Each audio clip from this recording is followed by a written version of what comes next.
जय हिंद दोस्तों। Income tax return file करने के बारे में ये मेरा तीसरा और अंतिम वीडियो है। अगर आपने पहले दो वीडियो नहीं देखे हैं तो इस लिंक पर क्लिक करके देख सकते हैं।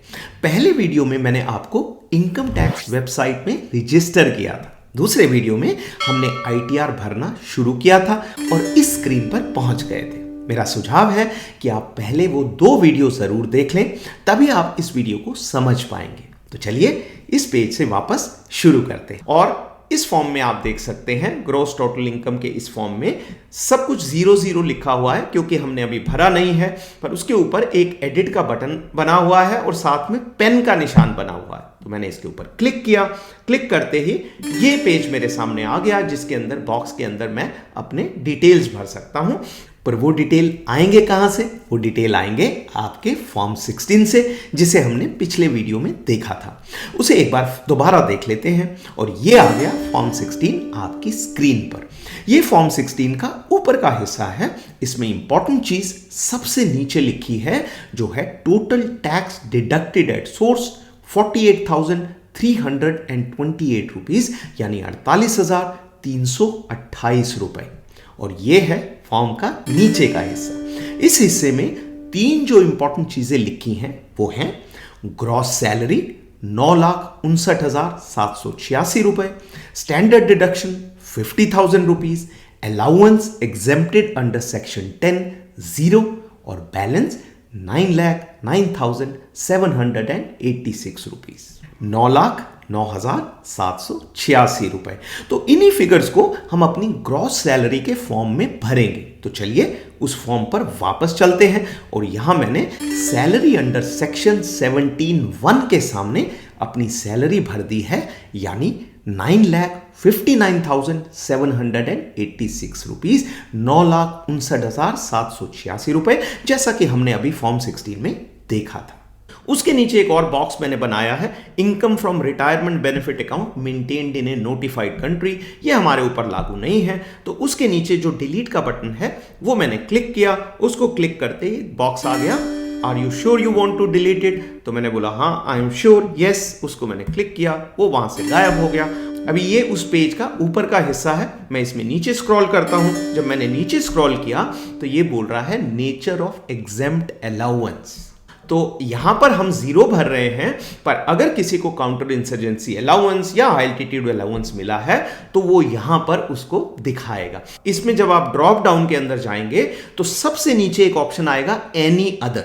तो आपने एनी अदर पर क्लिक करना है। एनी अदर पर क्लिक करते ही नीचे एक डिस्क्रिप्शन का बॉक्स आ जाएगा। उसके अंदर आपने लिख देना है counter insurgency area allowance Indian army, उसका डिस्क्रिप्शन लिखना है। तो जो भी अलाउंस आपको मिला है जो कि इनकम टैक्स से एग्जेम्प्ट है वो यहां पर लिख देना है। और जो अमाउंट आपके फॉर्म 16 में लिखा हुआ है वो यहां पर भर देना है। तो क्योंकि यहां पर 0 है तो हमने इसको टच नहीं किया, हमने इसके अंदर 0 रहने दिया है। और अगला पेज आ गया जिसमें कि यहां पर उस सैनिक को सिर्फ 50,000 रुपए स्टैंडर्ड डिडक्शन मिली है, जो कि पहले से ही भरी हुई आएगी। अब जब आपका इनकम टैक्स रिटर्न फाइल होगा 2025-26 का, तो यहां पर 50 की जगह 75,000 75,000 लिखा होगा। तो ये हो गया, हमने ग्रॉस टोटल इनकम भरी, उसके नीचे स्टैंडर्ड डिडक्शन और उसके नीचे जो है एग्जेम्प्ट अलाउंस। नोट करने वाली बात फिर से दोहराऊंगा, ये आपके फॉर्म 16 में लिखा हुआ आएगा। इसमें आपको कोई दिमाग नहीं लगाना पड़ेगा। जो भी दिमाग लगाने का काम है वो PAOR या CDA पेंशंस ने ऑलरेडी कर दिया है आपका फॉर्म 16 बनाते हुए। आपको सिर्फ वहां से कॉपी करना है। तो ये आपने कॉपी कर दिया। और कॉपी करने के बाद सबसे इंपॉर्टेंट चीज निकल के आ गई नीचे, income chargeable under the head salaries, यानी कि ये आपकी सैलरी से इनकम हुई है जिसके ऊपर इनकम टैक्स लगना है। वो है 9,09,786 रुपीज। और आपने जो सबसे नीचे बटन है सेव, उसके ऊपर क्लिक कर दिया। क्लिक करते ही ये बॉक्स आपके सामने आ गया। ये पहला ही पेज है जिसके अंदर पर्सनल इंफॉर्मेशन के ऊपर पहले कंफर्म्ड लिखा आया था। अभी सिमिलरली इस पेज के ऊपर ग्रॉस टोटल के इनकम के ऊपर भी कंफर्म्ड लिखा हुआ आ गया है। और उसके आगे लिखा हुआ आया है ग्रॉस टोटल इनकम जो है जिसके ऊपर टैक्स लगना है वो है 9,09,786 रुपए। तो इसका मतलब इनकम वाले फॉर्म के अंदर जो आपने भरना था वो भी कंप्लीट हो गया है। अब उसके नीचे आते हैं जो लिखा हुआ है टोटल डिडक्शंस। अब इसके अंदर डिडक्शन कितने हुए हैं वो हमने कंफर्म करना है, तो मैंने उसके ऊपर क्लिक किया। ओ सॉरी, इस पेज का स्क्रीनशॉट मेरे पास नहीं है, लेकिन जैसा मैंने आपको बताया था न्यू टैक्स रिजीम में कोई भी डिडक्शन लागू नहीं है। तो इस पर क्लिक करके जो भी पेज खुलता है उसमें 0 पहले से लिखा होगा, आपने बस कंफर्म का बटन क्लिक करना है। क्लिक करते ही आप वापस आ जाएंगे इस रिटर्न समरी वाले मेन पेज पर, और जैसा कि आप देख सकते हैं अब टैक्स डिडक्शंस के सामने भी ग्रीन कलर में लिखा हुआ आ गया है कंफर्म्ड। ग्रेट, तो अब आते हैं अगले फॉर्म पर जिसका नाम है टैक्स पेड। तो मैंने उस पर क्लिक किया और ये पेज मेरे सामने खुल गया। अभी सबसे ऊपर इसमें आ रहा है details of tax deducted at source TDS on salary income. अब ये पहले से ही भरा हुआ आएगा, पर बाई चांस इसमें नहीं भरा हुआ आता है तो आपने इसको क्रॉस चेक करना है। कहां से? फॉर्म 16 से। तो हमने फॉर्म 16 में देखा था कि उस जवान के जिसका मैंने फॉर्म 16 आपको दिखाया है, क्वार्टर 1 से लेकर क्वार्टर 4 तक total tax deducted at source, यानी कि सैलरी या पेंशन देने से पहले ही जो टैक्स काट लिया गया था पूरे साल भर का, वो था 48,328 रुपीज। तो ये पहले से ही लिखा होगा, क्योंकि जब भी कोई भी टीडीएस कटता है वो इंफॉर्मेशन इनकम टैक्स डिपार्टमेंट के साथ शेयर की जाती है। तो बाई चांस अगर उसमें कोई वेरिएशन है तो आप इसमें करेक्ट कर सकते हैं। इस जवान के केस में पहले ही लिखा हुआ था 48,328। उसके नीचे लिखा हुआ है details of tax deducted at source from income other than salary. इसका क्या अर्थ है? इसका अर्थ है कि अगर आपने बैंक में कोई एफडी कराई हुई थी और उस एफडी की मैच्योरिटी वैल्यू देते समय बैंक ने 10% आपका जो है टैक्स काट लिया है, तो वो बैंक भी इनकम टैक्स डिपार्टमेंट को इन्फॉर्म करता है, तो वो यहां पर आपका रिफ्लेक्ट हो जाएगा। पर इन जवान का कोई भी बैंक अकाउंट में कोई भी ऐसा डिडक्शन नहीं हुआ है, तो इसमें 0 आ रहा है, और उनका टोटल जो इनकम टैक्स डिडक्शन हुआ, टैक्स डिडक्टेड एट सोर्स है, वो है 48,328 रुपीज। तो हमने नीचे इसको चेक किया और उसके बाद कंफर्म के बटन को क्लिक कर दिया। क्लिक करते ही हम अपने मेन पेज पर वापस आ गए जिसका हेडिंग है रिटर्न समरी। और क्योंकि हमने टैक्स पेड का फॉर्म भी अभी कंप्लीट कर दिया है, इसीलिए इस पेज पर टैक्स पेड के सामने भी ग्रीन कलर में लिखा हुआ आ गया है कंफर्म्ड। तो ये चौथा फॉर्म भी हो गया कंप्लीट। अब आते हैं पांचवें और अंतिम फॉर्म पर जिसका नाम है टोटल टैक्स लायबिलिटी। तो हमने टोटल टैक्स लायबिलिटी पे क्लिक किया और क्लिक करते ही ये पेज खुल गया। इस पेज का हेडिंग है verify your tax liability details. मतलब हमने अभी तक जो भी इंफॉर्मेशन भरी है उसे दोबारा चेक करके वेरीफाई करना है। कोई नई इंफॉर्मेशन इस फॉर्म में नहीं भरनी है। जो भी कैलकुलेशन है वो इनकम टैक्स वेबसाइट खुद से करके हमें दिखाएगी, हमने बस उसे देखना है और एक बार चेक करना। ठीक है, तो इसके अंदर सबसे ऊपर लिखी हुई है ग्रोस टोटल इनकम, जो कि हमने देखा है 9,09,786 रुपए। उसके नीचे उन्होंने टैक्स कंप्यूट किया है, और टैक्स कैसे कैलकुलेट होता है इसे मैंने डिटेल में आपको टैक्स कैलकुलेशन वाले वीडियो में दिखाया था। अगर आपने वो वीडियो नहीं देखा है तो आप इस लिंक पर क्लिक करके उस वीडियो को देख सकते हैं, लेकिन आपके लिए उसे देखना जरूरी नहीं है। महत्वपूर्ण बात यह है कि जो यहां आप सबसे नीचे देख रहे हैं टैक्स पेएबल आफ्टर रिबेट 46,469 रुपए यानी 46,469 रुपीज, वो आपने कैलकुलेट नहीं करना है, वो ऑटोमेटिकली इनकम टैक्स की वेबसाइट कैलकुलेट करके इस बॉक्स में लिख देगी।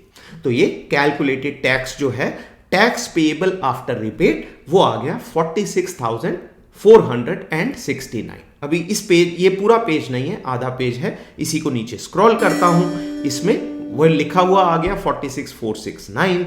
उसके नीचे है हेल्थ एंड एजुकेशन सेस। इसके बारे में भी मैंने आपको उस वीडियो में बताया था। हमारा जो टैक्स बनता है उसके ऊपर 4% एक चार्ज लगाया हुआ है गवर्नमेंट ने सभी के टैक्स के ऊपर, तो वो है 46,469 का 4%। तो हमने जब 46,469 को 4% से गुणा किया तो वो अमाउंट आ गया 1,859 रुपए। ये ऑटोमेटिकली भरा होगा, सिर्फ आपको आपकी नॉलेज के लिए बता रहा हूं। और टोटल टैक्स आ गया 48,320 रुपीज और बैलेंस टैक्स आ गया 48,328 रुपीज। उसी पेज में हम नीचे चले और नीचे जाने के बाद सबसे नीचे आ गया है कंफर्म। हमने इसके ऊपर कंफर्म के ऊपर क्लिक किया और क्लिक करते ही हम वापस आ गए अपने मेन पेज पर, जिसका हेडिंग है रिटर्न समरी। अब हमारे सभी पांचों फॉर्म्स के सामने ग्रीन कलर में लिखा हुआ आ गया है कंफर्म्ड। इसका अर्थ है कि हमने अपने इनकम टैक्स रिटर्न में जो भी इंफॉर्मेशन भरनी थी वो भर दी है, बस अब उसे जमा करना है।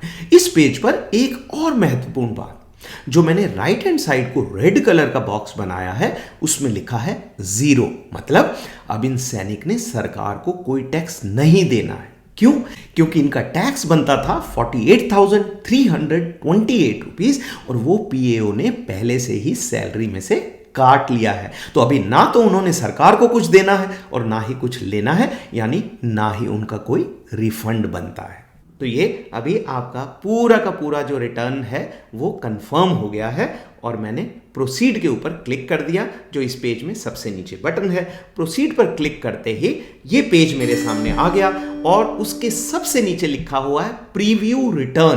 प्रीव्यू का मतलब है कि आप इस पर क्लिक करके जो भी आपने भरा है, आपका रिटर्न बहुत छोटा है पर कई जो रिटर्न होते हैं खासकर ITR 2, 3, 4 वो बहुत बड़े होते हैं, तो उसमें प्रीव्यू करना पड़ता है, एक बार देखना पड़ता है कि कोई गलती तो नहीं हो गई है ताकि फिर रिवाइज रिटर्न ना भरना पड़े।